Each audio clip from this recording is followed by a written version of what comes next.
page របស់អ្នកនឹងត្រូវបិទក្នុងរយៈពេល24ម៉ោងអញ្ចឹងដើម្បីកុំឲ្យបាត់ page របស់អ្នកនេះអ្នកត្រូវចុច link មួយនេះអញ្ចឹងទៅពេញព័ត៌មានផ្សេងពេញ email របស់ Facebook ឬក៏ code Facebook ហ្នឹងតោះមកអ្នកនរចុច submit អញ្ចឹងទៅអូខេ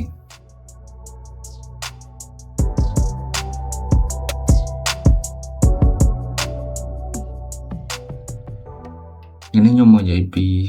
scam message បាទអញ្ចឹង scam message ហ្នឹងមានច្រើនប្រភេទដូចជាការ SMS ឬក៏ send តាម link ឬក៏ Facebook Messenger អញ្ចឹងណាហើយគោលបំណងរបស់វាគឺការបោកយក account គណនីឬក៏ bank account អញ្ចឹងទៅអូខេអញ្ចឹងខ្ញុំលើកយកប្រភេទ scam ដែលពេញនិយម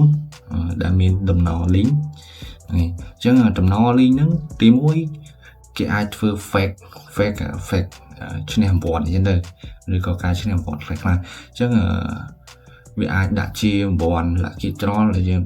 ពវល់អញ្ចឹងណាហើយបន្ទាប់មកវាឲ្យនៅពេលដែលយើងចុច click ហើយវាឲ្យយើងឈ្នះអំព័ន្ធអញ្ចឹងឈ្នះអំព័ន្ធវាឲ្យយើងពេញ email អីអញ្ចឹងទៅពេញ email address 6លេខទូរស័ព្ទអីចឹងទៅអូខេអញ្ចឹងពេលដែលយើងចុច click ហើយគឺវាដាក់ជោគជ័យអ្នកបានឈ្នះអំព័ន្ធឲ្យសងចាប់អញ្ចឹងទៅបាទអញ្ចឹងអាហ្នឹងគឺយើងបញ្ជូន data ទៅ system របស់គេបាទអញ្ចឹងអាហ្នឹងខ្ញុំសូមកាត់ទៅហ្នឹងអញ្ចឹងទី2ប្រភេទ fake bank message ណាចឹងអ្នកនេះអាចឃើញមួយចំនួនខាង bank នៅស្រុកខ្មែរយើងគេបង្ហាញ networking bank ណាបាទអញ្ចឹងវាអាច send message ទៅតាមជ្រោមដែលយើងប្រើប្រាស់សម្រាប់ login ជាមួយ internet banking អញ្ចឹងណាបាទអញ្ចឹងវាអាច send ឲ្យលោកអ្នកទទួលបានប្រាក់ប៉ុណ្ណេះតាមរយៈធនាគារអញ្ចឹងទៅប៉ុន្តែអ្នករកនេះចុចទៅគឺរបៀបដូចលើដែលយើងគេ send link មកអញ្ចឹងណាប៉ុន្តែវាជា alert ជាធនាគារមួយនៅស្រុកខ្មែរអញ្ចឹងទៅឧទាហរណ៍ ABA ឬក៏ SC ដែរអញ្ចឹងទៅបាទខ្ញុំឃើញវាច្រើន ABA គាត់ផុសបំរាមអំពីបញ្ហាហ្នឹងដែរបាទអញ្ចឹងនៅពេលដែលគេ send មកហើយអ្នកអាចទៀងទាត់សម័យថាវាត្រឹមត្រូវអត់បាទអញ្ចឹងអ្នកនរគ្នាមុននឹងចុចត្រូវពិនិត្យមើលថាតើ message ហ្នឹង load ត្រូវអត់បើសិនជាអត់ត្រូវអ្នកលុប password ទៅគឺ